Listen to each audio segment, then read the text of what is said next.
Congrats. Welcome to Elite. Hi, Uh, Monica. yeah. Please give us an introduction and tell us about your profile.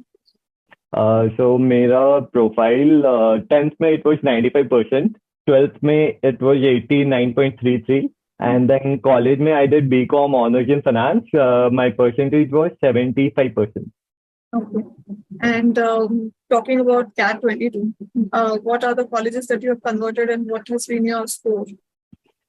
So college that I converted was ST Jain, I am Kozhikode, the PGP Finance program, NDI, I am Shillong, all the cap calls except Udaipur, NMIMS, then SCMHRD, the BA curriculum, and XIMB Bhubaneswar, IMT Ghaziabad.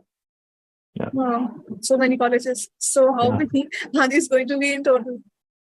I think somewhere around 18, 19 colleges in total. Okay, ठीक है.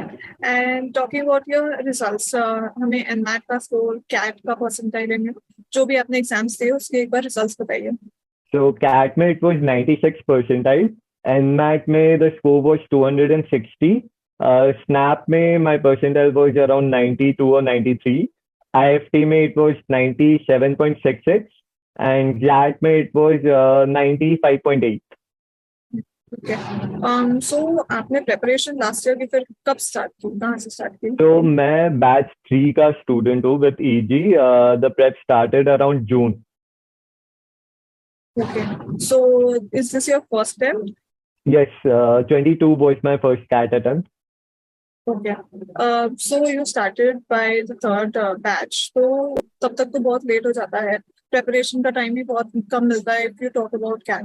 So how did you counter, कितने time में आपका course complete हुआ and how did you decide कि अभी CAT के अलावा और भी सारे एग्जाम्स देने हैं?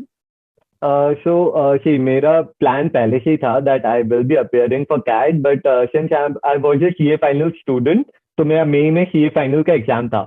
So after which जून में I got to know कि EG का बैच 3 स्टार्ट हो रहा है, and the timing was really suitable because I had my office going on, and office का work hours was very hectic because I used to go around 9 o'clock office में reporting था, and वापस आने का it was around 10, 11, 12. There have been days when I came back home at around 3, 4 a.m. in the morning.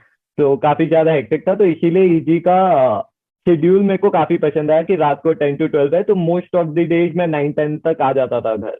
And कैसे manage किया, सो जून में start हुआ course. Sir ने काफी जल्दी खत्म कर दिया था. There was plenty of time to revise, and like daily basis में क्लासेज होता था, वीकेंड्स पे आपका लॉन्ग सेशन होता था, तो काफी जल्दी सर ने कोर्स तो टाइम पे खत्म कर दिया, वैसा कोई इशू था नहीं. एंड बच्चों को ऐसे प्रॉब्लम आई डोंट थिंक होगा अगर जून में भी ज्वाइन करेंगे, बिकॉज जैन में जो ज्वाइन करता है विद बैच 1, जो अर्ली प्रेप स्टार्ट कर देते हैं, वो थोड़ा रिलैक्स होके करते हैं. बट जून में you do not have time to relax. एक तो सिर्फ 6 मंथ्स बचा रहता है, barely 6 मंथ्स, तो बिल्कुल रिलैक्स करने का टाइम नहीं है. You can not afford to miss classes, because एक बार क्लासेस मिस हो गया तो ऑलरेडी वर्क एक्स वालों के पास टाइम होता नहीं है, एंड मेरे पास नहीं टाइम होता था वापस क्लासेस करने का. वो काफी दिनों तक पेंडिंग रह जाती थी, बड़ी मुश्किल से टाइम निकलता था. तो जैसे आप बता रहे हैं कि आप सीए भी कर रहे थे, सो वो कोर्स एक डिफरेंट होता है, CAT is all together different, उसमें क्वांट्स आता है, डीएलआर बीआरसी थोड़ा डिफरेंट होता है. तो वो एक शिफ्ट कैसे हुआ और दोनों सब्जेक्ट्स, मतलब दोनों एग्जाम्स की प्रिपरेशन में आपने कैसे मैनेज किया? तो मई तक तो मैं सीए फाइनल्स पे फोकस कर रहा था. उसके बाद कंप्लीटली सीए को भूल के, सिंचे आपने कहा कि पूरा डिफरेंट कोर्स है, तो सीए को पूरा भूलना पड़ा एंड इस पे फोकस किया. तो मेरे को मेन सिंस कॉमर्स बैकग्राउंड का हूँ एंड मेरा क्वांट हमेशा से थोड़ा वीक रहा है, तो क्वांट में मेरे को काफी दिक्कत हुई. वीएआरसी में भी मेरे को थोड़ी दिक्कतें आई. मेरा डीआईएलआर हमेशा से स्ट्रांग ही था. लाइक मॉक्स में भी I use to score pretty good, and CAT में भी मेरा सबसे ज्यादा डीआईएलआर में ही आया था, which was around 98 point something. तो वो इजीली मैनेज हो जाता था. बट क्वांट एंड वीआरसी में प्रैक्टिस करना पड़ता था, नो डाउट. सर के क्लासेस होते थे, सर ऑल दो कॉन्सेप्ट को काफी सिंप्लीफाई करके समझाते थे. लाइक कितने कॉन्सेप्ट ऐसे हैं जो दिमाग में ना छप गया है मेरे, कि लाइक सर ने ऐसा कहा था. एग्जाम में अगर मॉक्स में भी क्वेश्चन आया है तो पूरा रिकॉल कर पाता था कि ऐसा सर ने कहा था, ये कॉन्सेप्ट, ये एग्जाम्पल दिया था, इस तरह से सॉल्व होगा, तो पूरा छप जाता था. इतने सारे रिविजन सेशंस होते थे, नोट्स कभी नहीं लिए, फिर भी सब याद रहता था सर का। रेगुलर बेसिस में ऑडियो नोट्स आते थे व्हाट्सएप ग्रुप पे, तो ऑडियो नोट सुन सुन के फिर सर हम लोग को हवा में इमेजिन कराते थे, बोलते थे आंख बंद करके इमेजिन करो। तो वो होता था, तो इस वजह से क्वांट तो हो जाता था। अब बीएआरसी में दिक्कत ये आती थी कि बीएआरसी इनहेरेंटली थोड़ी बोरिंग है। उसमें जो इम्प्रूवमेंट है वो दिखती नहीं है इतनी इजीली। क्वांट एंड एलआरडीए क्या प्रैक्टिस करोगे आपको वो ग्राफ इम्प्रूव होता हुआ दिखेगा, बट बीआरसी में वैसा कोई पैटर्न नहीं है। कभी आपका बहुत अच्छा जाएगा, कभी उतना ही खराब जाएगा। तो वो प्रैक्टिस करने का मन भी नहीं करता है, एंड इतने लंबे पैसेजेस, क्रिटिकल रीजनिंग, वो थोड़ी बोरिंग भी हो जाती है। तो वो अपने आप को मोटिवेट करके रखना बहुत जरूरी है, क्योंकि इंप्रूवमेंट होगी। बीआरसी में ऐसा नहीं है अगर आप प्रैक्टिस करोगे इंप्रूवमेंट होगी नहीं वो, बट आपको बहुत टाइम बाद दिखेगी, एक बार में तो नहीं दिखेगी। तो मोटिवेटेड रहना काफी इंपॉर्टेंट है बीआरसी में। ऑल्दो मैंने इतनी प्रैक्टिस नहीं की, but for 23 aspirants I would से कि मेरी जैसी गलती मत करना। एंड डे वन से जो भी आपके मेंटर्स है, सर है, जो भी बोल रहा है प्रैक्टिस करने, जितना ही बोरिंग लगे बट वो करना जरूर, बिकॉज वो इम्प्रूव होगी। ठीक है। तो आपकी सारी प्रिपरेशन तो कैट सेंट्रिक हो रही थी, तो आपने एनमैट कब दिया और उसकी प्रिपरेशन कैसे डिफरेंट थी? तो एनमैट मैंने दिया था कैट से 1 मंथ पहले। एनमैट मेरे को सारी ओमिक्स देने का प्लान था डे वन से ही, because I don't want to skip any exam. And sir ने भी कहा था कि सिर्फ एक एग्जाम पे डिपेंडेंट है ना इज वेरी रिस्की, बिकॉज उस दिन कैट वाले दिन आप जितना भी वेल प्रिपेयर्ड हो, आपकी सुबह तबीयत खराब हो गई, that is not something which is in your hand. तो उस पर अपना पूरा मेहनत डाल देना इज नॉट गुड। तो एनमैट मैंने 1 मंथ पहले दिया था। सबकी क्लासेस मैंने इजी से ही ली थी। सर ने ही हमें इनफैक्ट रेकमेंड किया था कि एनमैट 1 मंथ पहले देने। कैट था नवंबर में, अक्टूबर एंड की तरफ हमने एनमैट दिया था। उसकी प्रेप सर ने स्टार्ट कर दी थी अक्टूबर फर्स्ट से। मॉक्स एंड ऑल सर ने रिलीज किए थे, तो भर भर के मॉक्स दिए थे। एनमैट में अब थोड़ा डिफरेंट रहता है कैट से। Quant part is very easy, main English part थोड़ा डिफरेंट रहता है, उसमें ग्रामर एंड ऑल आ जाता है। तो उसकी सर ने प्रैक्टिस नोट्स वगैरह दे दी थी, मॉक्स थे, तो वो करके इम्प्रूवमेंट हो गया। तो एक्सेस कोई इश्यू रहा नहीं है मैथ में।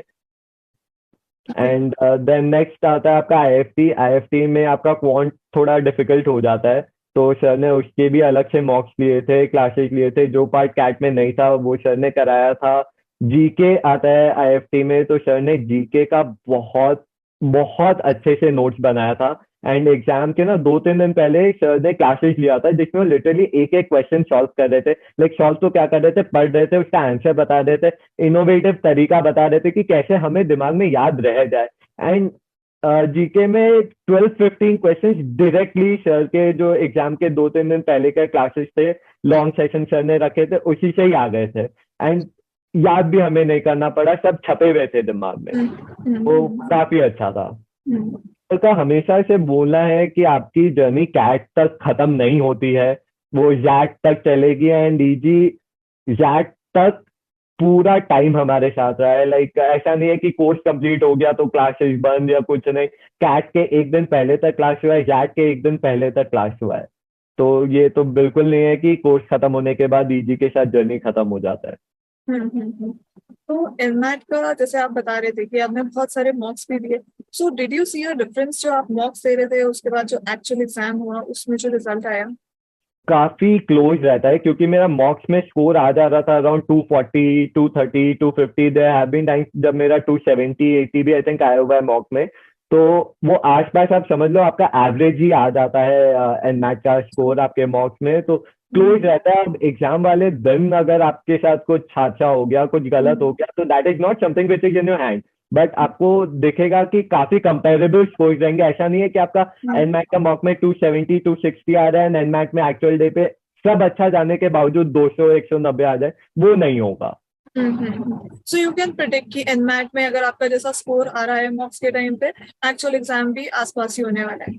आसपास ही हो जाता है। And it is very important to appear for mocks I would say. बहुत बच्चे ये गलती कर देते हैं कि उनका प्रेपरेशन कंप्लीट नहीं हुआ होता है, इसीलिए वो बोलते हैं कि अभी तक तो मेरा कोर्स ही नहीं कंप्लीट हुआ, मैं मॉक कैसे दूं। बट नहीं, ये थॉट प्रोसेस काफी गलत है। इवन इफ कुछ प्रिपेयर नहीं किया, आई वुड से मॉक्स जब भी शेड्यूल में निकलता है, हनीशा पूरा शेड्यूल बना के देते हैं मॉक्स का, तो जब भी निकलता है शेड्यूल में देना चाहिए। बिकॉज एटलीस्ट ये एक आइडिया लगता है कि कौन सा पार्ट वीक है, कौन सा स्ट्रांग है। जैसे मुझे पता चला कि मेरा एलआरडीए स्ट्रांग है, वो मुझे मॉक्स के थ्रू ही पता चला, इसीलिए मैंने एलआरडीए को कम टाइम डिवोट किया, बिकॉज मैं मॉक्स में हमेशा अच्छा होता था एलआरडीए।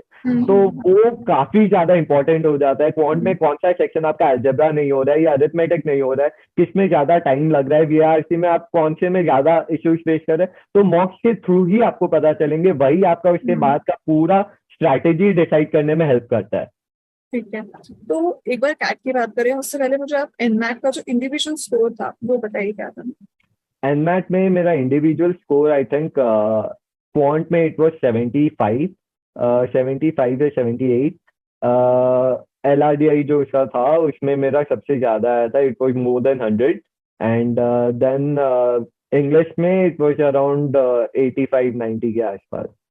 ठीक है, तो उसके बाद जैसे आपने कैट की प्रिपरेशन की, दोनों एग्जाम्स में वास्ट डिफरेंस होता है, स्ट्रैटेजी भी चेंज करनी पड़ती है। आप मतलब जैसे आपका कौन्स वीक है, तो अगर आपने काउंटर कर लिया उसको एनमैट में, बट कैट के टाइम पे ऐसा नहीं होता है, आपको इंडिविजुअली तीनों के ऊपर ध्यान देना है। तो पर्सनली आपकी क्या स्ट्रैटेजी थी। कि मेरा ये स्ट्रैटेजी था कि एक तो 85 जो कट ऑफ जनरली रहता है हमेशा, उसके ऊपर लाना है। बहुत जन ऐसे रहते हैं जो फोकस उनके वीक सब्जेक्ट्स पे नहीं देते हैं, तो उनका ऑल्दो ओवरऑल परसेंटाइल आ जाता है 98 99, बट उनके सेक्शनल कट ऑफ नहीं क्लियर होते हैं। तो आई मेक श्योर कि मेरा एटलीस्ट क्वांट इतना अच्छा हो जाए कि सेक्शनल कट ऑफ क्लियर हो जाए नो मैटर व्हाट। तो ऑल्दो मेरे को काफी वीक था सेक्शन मेरा क्वांट, तो मैंने इतना ही फोकस किया कि मेरा सेक्शनल कट ऑफ क्लियर हो जाए। And obviously I try to achieve like जितना ज्यादा स्कोर उतना बेटर, बट नहीं हो पाया, ठीक है। एंड मेरा मेन इश्यू ये होता था कि मैं काफी ज्यादा सिली मिस्टेक्स कर देता था during calculation, which was then again because of lack of practice, which I would say थोड़ा टाइम कंस्ट्रेंट था, क्योंकि इतना ज्यादा ह्यूज कोर्स हो जाता है कैट का इतने कम टाइम में। तो एक टाइम पे वी फील लॉस्ट कि क्या कहाँ से करे, इतना सारा करना है, टाइम नहीं है, कैसे मैनेज करे। तो वो एक तो लॉस्ट अपने आप को नहीं फील होने देना है। सब अपने टाइम पे, अब है कोई ज्यादा लॉस्ट, वो इतना ज्यादा बर्डन फील होना नॉर्मल है, बट अगर लॉस्ट फील करने लगेंगे तो people will start giving up, उन लोग उतना मेहनत नहीं करेंगे। तो वो बिल्कुल नहीं होने देना। अपने पेज पे जितना टाइम डिवोट कर सकते हो, जितना ज्यादा क्वेश्चंस प्रैक्टिस कर सकते हो करो, बेस्ट एफर्ट्स दो। बेस्ट एफर्ट्स नहीं भी तो 80 90% of your best possible effort दो, एंड गारंटीड है कि अच्छा ही जाएगा, सब अच्छा जाएगा। ठीक है, आपने बाकी ओमेट्स के बारे में भी मुझे बता दिया, how did it go, IFT के लिए बता दिया। अब एक स्नैप बच गया है, सैप बच गया, तो उसका भी थोड़ा आइडिया दीजिए। स्नैप में ऑनेस्टली मैंने मेहनत नहीं किया था इतना। मैंने एग्जाम्स एवरी ही दे दिए थे, बिकॉज मेरे को एसआईबीएम जाने का फर्स्ट मन नहीं था। एंड सिंस मेरा एनमैट का स्कोर तब तक निकल गया था 260, तो आई वाज वेरी श्योर कि ये तो हो जाना है। तो एसआईबीएम एंड एनएमआईएमएस में I would have chosen NMIMS, तो इसीलिए I did not appear properly for snap, बस जाके दे दिया। जैट का क्वांट सेक्शन देन काफी ज्यादा टफ हो जाता है, एंड देन उसमें डिसीजन मेकिंग आ जाता है, जो कि लाइक देख के तो काफी इजी लगता है।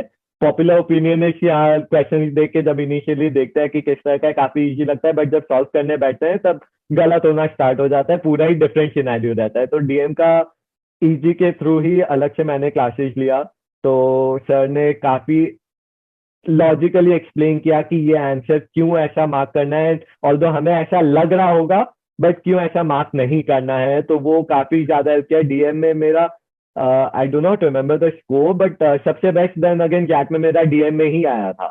तो डिफिकल्ट था, I would say XAT compare to CAT any day थोड़ा ज्यादा डिफिकल्टी होता है, बट उसमें जो टोटल स्कोर्स लाने होते हैं वो भी कंपेयर टू कैट कम हो जाते हैं। डिफिकल्ट होता है तो वो सबके लिए होता है, सिर्फ हमारे लिए एक जन के लिए नहीं होता है। तो हो जाता है यार मेहनत करने से। ऐसा नहीं है कि क्वांट तुम्हारा वीक है या वीआर की वीक है तो नहीं होगा। मेहनत करोगे, ढंग से प्रैक्टिस करोगे, एंड ना एक अप्रोच रखना चाहिए। अब यूट्यूब पे इतने सारे मेंटर्स है, इतने सारे वीडियोज है, इतने ज्यादा व्यूज है, तो अगर सबको फॉलो करने जाओगे ना तो कहीं के नहीं रहोगे। एक मेंटर पे भरोसा करो, उसी की ही बातें सुनो, उसे ही फॉलो करो। सो सारे ओमेट्स के, सारे रिटन एग्जाम्स की हमने बात कर ली। इसके बाद आता है इंटरव्यू वाला फेज। तो उसकी प्रिपरेशन आपने कहाँ से की और कब से स्टार्ट की। देन अगेन इंटरव्यू भी मैंने इजी से ही लिया प्रेप। लाइक हमेशा से डे वन से, जैसे ही अनिश सर के साथ एसोसिएटेड हुआ उनके क्लासेस के, आई वाज लाइक नहीं, ये इंसान के साथ पूरा जर्नी के थ्रू रहना है, उनको ब्लाइंड फेथ था जो बोलते हैं। तो वहीं से ही स्टार्ट किया। अब सर की ना एक चीज बहुत अच्छी थी, जैसे ही कॉलेजेस के कॉल्स आने लगते थे, शॉर्टलिस्टिंग आने लगते थे, सर ग्रुप्स क्रिएट कर देते थे सीनियर्स के साथ। तो वो सीनियर्स के साथ, एंड सीनियर्स एकदम आउट ऑफ द वे जाके हेल्प करने को रेडी रहते हैं एनी डे। तो वो इंटरेक्शन उनके साथ काफी हेल्प करता था। वो मॉक इंटरव्यूज ले लेते थे हमारा उस कॉलेज स्पेसिफिक, उनका जैसा इंटरव्यू था वो उसे डुप्लीकेट करने का कोशिश करते थे। देन सर ने अलग से मेंटर्स भी रखे थे, पार्थ सर, संजीवन सर, सार्थक सर। तो वो सारे मेंटर्स एनी डे अवेलेबल रहते थे, उनका गाइडेंस काफी ज्यादा हेल्प किया है। मैंने आई थिंक एटलीस्ट सारे मॉक्स खत्म, लाइक 20-25 मॉक्स तो दिए ही हैं सारे इंटरव्यूज, पूरा इंटरव्यू जर्नी में। उसका प्रेप मैंने स्टार्ट किया, रोहतक का इंटरव्यू था मेरा सबसे पहला, आई एम रोहतक का, 14 जैन। तो प्रेप आई गेस 8 जैन के बाद ही तुरंत ही स्टार्ट कर दिया, बिकॉज रोहतक के लिए बिल्कुल टाइम, मेरा ये पहला इंटरव्यू था तो काफी ज्यादा टेंशन था, कहाँ से क्या करना है, इंट्रोडक्शन वगैरह कुछ भी प्रिपेयर्ड नहीं था। तो वो करते करते एक तो आपके आंसर्स रिफाइन होते जाते हैं, जैसे जैसे इंटरव्यूज दोगे, आप मॉक इंटरव्यूज दोगे, आपको फीडबैक्स मिलेंगे, उसे आप इंकॉर्पोरेट करोगे, तो आपके रिफाइन होते जाते हैं। जितना ज्यादा मॉक इंटरव्यू दोगे उतना अच्छा। मैं लिटरली रैंडम सीनियर्स पे ऐसे अप्रोच कर देता था कि आप प्लीज मेरा मॉक ले लो, मेरा इसका अभी इंटरव्यू आने वाला है। तो वो काफी ज्यादा हेल्प किया। अब उसमें you will have to filter out कि सारे रिव्यूज जो है वो आपके काम के नहीं रहेंगे, तो आपके अपने प्रोफाइल के हिसाब से फिल्टर आउट करना है कि हाँ ये रिव्यू आपको ढंग का लग रहा है, एंड ये रिव्यू 3-4 जनों में कॉमन है कि सबने यही कहा है, तो वो सबको इंकॉर्पोरेट करना भी इक्वली इंपॉर्टेंट है। ठीक है। तो इसके बाद जैसे आपने इंटरव्यू प्रिपरेशन कर ली, मॉक्स वगैरह भी ले लिए, तो आपके बहुत सारे इंटरव्यूज हुए, as you said number of colleges convert हुए, कहीं वेट लिस्ट हुआ, कहीं पे कुछ है। तो उसके बाद आपके जो मेन इंटरव्यूज हैं, जो कॉलेजेस आपके कन्वर्ट हुए, उसका एक्सपीरियंस हमें बताइए वन बाय वन। तो पहले तो आता है एचपी जैन का, बिकॉज आई एम रोहतक के बाद सबसे पहला एचपी जैन ही था, एंड उनका इंटरव्यू प्रोसेस है सबसे ज्यादा यूनिक बाकी कॉलेजेस के कंपैरिजन में। उनका 2 इंटरव्यूज होता है। तो फर्स्ट इंटरव्यू बेसिकली था हमारा लाइक प्रोफाइल बेस्ड इंटरव्यू था, जो आप इंट्रोडक्शन में कहोगे। ये एक तो ग्रुप इंटरव्यू होता है, 4-5 जन का एक साथ ग्रुप में लेते हैं। तो मेरे टाइम पे जो मैंने अपने इंट्रोडक्शन में कहा था, जो बाकी ग्रुप मेंबर्स ने अपने इंट्रोडक्शन में कहा था, फर्स्ट राउंड सिर्फ उसके अराउंड रिवॉल्व हुआ था। सिर्फ उसी बेसिस में उन्होंने क्वेश्चंस पूछा था, और लाइक बाहर से कुछ भी नहीं था। सेकेंड राउंड एचपी जैन का थोड़ा डिफरेंट हो जाता है, वो कहीं पे भी नहीं देखने को मिलता है, वो पूरा एथिकल बेस्ड राउंड होता है। तो मेरे केस में मेरा वो केस जो था दैट वाज कि अगर कॉलेज में मुझे एडमिशन मिल गया एंड मेरा roommate is caught taking drugs, तो will I report it to the college और नॉट। तो ये काफी ज्यादा एक डिलेमा हो जाता है कि वो 1 साल से मेरा फ्रेंड है, काफी ज्यादा क्लोज है, फिर उसमें उन लोग कॉम्प्लिकेशंस ऐड करते रहते हैं कि उसके फैमिली में फाइनेंशियल इश्यूज चल रहे हैं, कॉलेज उसको रेस्ट्रिकेट कर देगा, बहुत सारे कॉम्प्लिकेशंस ऐड करता है। तो how will you deal with that? अब ये सब सिनेरियो में कोई राइट या रॉन्ग आंसर नहीं होता है। अब ऑब्वियसली ये जाके नहीं बोल सकते कि उसके साथ भी बैठ के यू टेकिंग ड्रग्स, वो तो रॉन्ग एथिकल डिलेमा जो आ जाता है इसमें। You will have to be as honest as possible. अगर तुम फेक करोगे तो उनको पता चल जाता है, बिकॉज वो इसमें लेयर्स ऐड ऑन करते रहता है, एंड देन तुम्हारी बातों में डेविएशन आ जाएगा। तो अगर तुम फेक करोगे तो they catch hold of you, and फिर तुम्हें उस बात को लेके ग्रिल कर देंगे। तो जितना ज्यादा पॉसिबल रहना है, ऑनेस्ट ही रहना है। तो that is the advice I would give for HP Jain. Then NDI का इंटरव्यू वो काफी ज्यादा ग्रिलिंग फॉर मी। लाइक उन्होंने मुझे अकाउंट के बेसिक क्वेश्चंस पूछे थे, बट ऑल्दो मैंने आंसर किए थे, बट वो मुझे ग्रिल करने लगे कि इसमें तो ये भी है, लाइक और ज्यादा डिटेल ओरिएंटेड उनको आंसर चाहिए थे। उन्होंने क्रॉस क्वेश्चन किए कि आपके आंसर में ये पार्ट मिसिंग था, तो I was able to answer those question. They did not complete the answer for me, they asked me question कि इसमें ये पार्ट मिसिंग था, इसका क्या। तो I think since I was able to answer those question, तो they got a sense कि मुझे आंसर पता था, but I did not incorporate those details in my answer. Overall काफी ज्यादा ग्रेलेट था एनडीआई का, उन्होंने काफी मेरे को डीमोरलाइज करने का कोशिश किया। तो बहुत इंपॉर्टेंट है इंटरव्यू में काम रहना। अगर आप अपना कूल लूज कर दोगे तो उन्हें जब वो सेंस हो जाता है तो फिर आपका इंटरव्यू एक डाउन टर्न ले लेता है। तो काफी ज्यादा इंपॉर्टेंट है कि लाइक कितना भी आपको लग रहा हो कि इंटरव्यू खराब जा रहा है, ये जरूरी नहीं है कि इंटरव्यूअर्स के दिमाग में भी वही परसेप्शन है कि आपका इंटरव्यू खराब जा रहा है। उनका क्या रीजनिंग है फॉर आस्किंग क्वेश्चंस, बहुत बार ऐसा होता है लाइक आई एम कोझिकोड का इंटरव्यू के टाइम पे काफी ज्यादा वियर्ड क्वेश्चंस मेरे को पूछे गए थे, लाइक कि इंडिया में पोर्ट्स के नाम बताओ, जो कि कहीं से भी रेलेवेंट नहीं है विथ माय प्रोफाइल, या इंट्रोडक्शन में भी पोर्ट्स का कहीं पे कोई मेंशन नहीं था। तो इस तरह के क्वेश्चंस भी आता है, तो इट इज वेरी इंपॉर्टेंट कि आप कूल रहो। ये क्वेश्चंस इतना ज्यादा आपको नहीं अफेक्ट करेंगे, आपका सिलेक्शन प्रोसेस में इतना ज्यादा इफेक्ट नहीं करेंगे, बट अगर आप लूज कर दोगे अपना कूल तो वो इफेक्ट जरूर करेगा। देन मेरा एनएमएमएस का भी इंटरव्यू बस काफी ज्यादा ग्रिलिंग, बिकॉज मैंने इंट्रोडक्शन में कहा था कि मुझे चाहिए लाइक दे आस्क्ड मी कि किस तरह का रोल चाहिए after getting an admission placement के टाइम पे। तो आई सेड कि मुझे एमएनए सेक्टर में प्लेसमेंट चाहिए, तो दे स्टार्टेड आस्किंग पूरा, फिर मेरा इंटरव्यू शिफ्ट हो गया एमएनए में, लाइक कौन से मर्जर्स थे, and like they are started asking 10-12 mergers के नाम बताओ। तो उतना पॉसिबल नहीं है, but I did my best जितना पॉसिबल था, सारे क्वेश्चन के आंसर किए। एंड बहुत इंपॉर्टेंट है कि अपना बेसिक्स एटलीस्ट जो इंट्रोडक्शन में तुम बोल रहे हो वो पूरा अच्छे से कवर करके जाना इज वेरी इंपॉर्टेंट। अपना ग्रेजुएशन का सब्जेक्ट कवर करना is very important, because her interview में देखोगे ग्रेजुएशन रिलेटेड सब्जेक्ट पूछते हैं। शिलोंग में जैसे मेरा इंटरव्यू पूरा रिवॉल्व हुआ, उन्होंने लिटरली मार्कशीट खोल लिया था, सब्जेक्ट एक एक पकड़ रहे थे, and then they started asking me questions on दो सब्जेक्ट। तो इतना ज्यादा इंपॉर्टेंट है, बट एग्जाम तक एग्जाम पे ही फोकस करना। बहुत जन ये भी एक तो टेंशन ले लेते हैं कि यार इंटरव्यू का भी प्रेप थोड़ा पहले कर लेते हैं, बट वो वैसा नहीं करना है, ये गलती है। पहले कैट क्लियर कर दो, स्टेप बाय स्टेप प्रोसेस है। कैट तक कैट पे फोकस करो, उसके बाद you will have time to prepare for your interview. सब करते हैं, तुम भी कर लोगे। तो एग्जाम तक उसी पे फोकस करना है।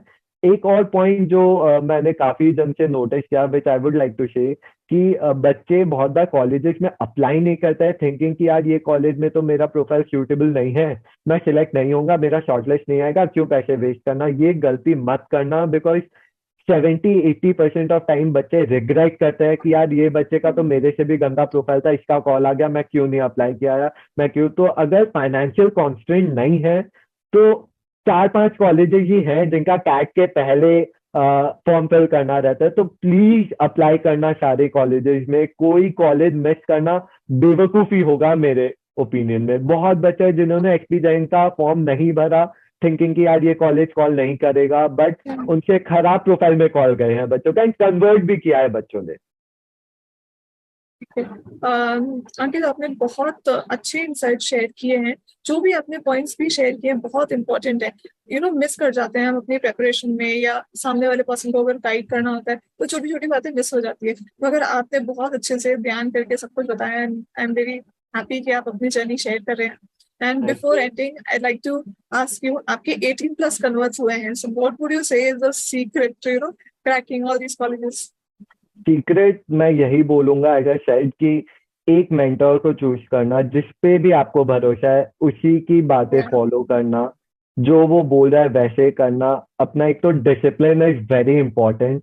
टाइम डिवाइड करना, क्योंकि दिन में आप होते 24 ही घंटे हैं। अगर आप काम कर रहे हो, आपका वर्क एक्स है, तो ऑफिस में आप डिवोट कर रहे हो 8-10 घंटे, उसके बाद टाइम नहीं बचता है, दिन बीतते ही दिखता है, कब खत्म हो जाता है नहीं पता चलता है। तो you will have to divide your time कि इस टाइम पे चाहे दुनिया इधर का उधर हो जाए, मैं यही करूंगा, मतलब करूंगा ही, चाहे जो हो जाए। एक तो ऑफिस वाले 7-8 hours of sleep I would से कि सोच भी नहीं सकता। अगर वो 7-8 घंटा सोने का सोच रहे हैं तो उनको भूल जाना चाहिए। अगर वो जून जुलाई में प्रेप स्टार्ट कर रहे हैं, अगर आप जैन से स्टार्ट कर रहे हैं, तो देयर इज टाइम। तो एक तो स्लीप आवर्स, क्योंकि आपको सबसे ज्यादा टाइम निकालना है दिन में, एंड बाकी ऑफिस से आप टाइम निकाल नहीं सकते। तो स्लीप ही है जिसे आप थोड़ा कम करके मैनेज करके वहां पे आप 2-3 घंटे स्क्वीज कर सकते हैं। यार 6 महीना है, ऐसा नहीं है कि 4 घंटा 5 घंटा सो के इंसान नहीं जी सकता है। मैं खुद there have been days, like there have been months, जब मैं खुद 3 घंटे 2 घंटे ऐसे सो के कॉफी पे सर्वाइव किया हूँ। तो अगर मैं कर सकता हूँ तो सब कोई कर सकता है, ऐसा कुछ नहीं है। बहुत जन ये बोलता है कि यार मैं तो नहीं रह सकता 7-8 घंटा सोए बिना, तो वैसा नहीं है। ये बस अपने माइंड का कॉन्स्टेंट अपने खुद अपने आप पे प्लेस करते हैं। तो कम सो के थोड़ा ज्यादा मेहनत करके 6 महीना मेहनत करोगे यार, जिंदगी बन जाएगी। कोई अच्छे कॉलेज में चल जाओगे, जितनी खुशी होती है, सारा मेहनत जितना किए होते हो ना, सबका फ्रूट्स आपको एक दिन में मिल जाता है, जिस दिन वो कॉलेज का कन्वर्शन लेटर हाथ में आता है। Rightly pointed out. एंड आप जैसे नॉन इंजीनियर्स हैं, हम्म। तो आपको अगर एडवाइस देनी होगी स्पेसिफिकली टू नॉन इंजीनियर्स जो लेट प्रेपरेशन स्टार्ट करते हैं, तो उन्हें आप क्या बोलेंगे? नॉन इंजीनियर्स का सबसे main issue I would say quant ही होता है। तो क्वांट में मैं यही बोलूंगा कि एक तो थोड़ा ज्यादा फोकस करो, अलजेब्रा, अरिथमेटिक, ये सब में। अरिथमेटिक में जैसे हनी सर काफी सारे ट्रिक्स एंड ऑल बता देते हैं क्वेश्चन जल्दी सॉल्व करने के। अरिथमेटिक में ये होता है कि क्वेश्चन सॉल्व हो जाते हैं बट टाइम ज्यादा लग जाता है, तो वो हमें मैनेज करना है। एक तो वो काफी इंपॉर्टेंट है, तो ट्रिक्स वगैरह पता होने चाहिए कि कैसे ये क्वेश्चन को अप्रोच करना है। तो प्रैक्टिस पे काफी ज्यादा डिपेंड करता है। जितने ज्यादा तरह के आप क्वेश्चंस प्रैक्टिस करोगे, वो उतने जल्दी क्लिक होने लगता है दिमाग में कि ये तो इस तरह से होगा, एंड आपका अप्रोच अच्छा हो जाता है। अलजेब्रा में देन अगेन आपको काफी ज्यादा फॉर्मूलाज वगैरह याद करने पड़ेंगे टू रिड्यूस द टाइम, क्योंकि वो कितने क्वेश्चन है जो डायरेक्ट फॉर्मूला बेस्ड है कि आप फॉर्मूला लगाओगे क्वेश्चन यूं सॉल्व होगा, जो कि बिना फॉर्मूला के होगा नहीं। एंड ये नहीं सोचना है कि यार मैं इंजीनियर के साथ कैसे compete करूंगा। आपका अगर क्वांट जेन्युइनली वीक है, आपको ये सोचना है कि मैं फिर DILR एंड VARC में तो compete कर सकता हूँ, उसमें मेहनत करके ज्यादा से ज्यादा लाऊं एंड क्वांट में 90-92 ले आऊं, तो ओवरऑल आपका स्कोर काफी ज्यादा बढ़ जाएगा। आप कॉल को इग्नोर नहीं कर सकते। अगर आपका सेक्शनल डूब गया तो फिर आपके कॉलेजेस से कॉल नहीं आएंगे, तो आपका ओवरऑल 99.99 ही क्यों ना आ जाए। तो फोकस बनाए रखना है, जितना ज्यादा इंप्रूव कर सको उतना करना है। थैंक यू सो मच अंकित, आपने बहुत अच्छे इंसाइट शेयर किए, बहुत डिटेल में आपने अपनी जर्नी शेयर की, बहुत छोटे छोटे इधर उधर से टिप्स आपने निकाल के बताए हैं। And I am very sure कि बहुत सारे स्टूडेंट्स को, अपकमिंग एस्पिरेंट्स को बहुत हेल्प मिलेगी आपकी वीडियो से। And I hope thank you so. So much again. Thank you so much Monica, have a good day. Yeah you too, all the very best. Thanks a lot. Yeah bye bye. Bye.